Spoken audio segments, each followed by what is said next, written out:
ત્રણ દાડાથી એવો ઘુમરડીએ ચડ્યો છું યાર, અને આ બધું થયું 20 રૂપિયાની સિંગના કારણે. બન્યું એવું કે 3 દાડા પહેલા હું ગામડે જોતો, લગન હતો તે જોતો, અને લગન પતાઈને પાછો આવતો તો રિટર્ન, અને બસ સારી એક જગ્યાએ ઊભી રહી તો મેં હતી તે 20 રૂપિયાની સિંગ લીધી સાહેબ. અને સિંગ એને આલી, એક ચોપડીનું પોનું હતું એમાં સિંગ આલી એને. તે સિંગ તો હું ખાઈ ગયો, પછી ટાઈમ પાસ કરવો તો મેં કીધું આ ચોપડીનું પોનું છે એમાં શું લખેલું છે વોચ છે આપણે.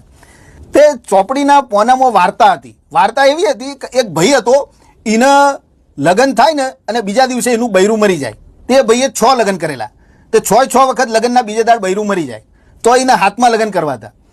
હવે સારું એને સોડી આલે કોણ? તે પછી એના એક દૂરના કાકો હતા ને એ એક સોડી હોધી લાયા. હવે સોડીને એવી તકલીફ હતી કે એ લગ્ન કરે અને લગ્નના બીજે દાડ એનો વર મરી જાય.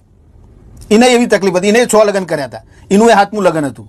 તે બેનું સેટિંગ પડી ગયું, લગ્ને થઈ ગયા, અને લગ્નના બીજા દિવસે સવારે તમે જુઓ તો એના ઘર આગળ ટોળે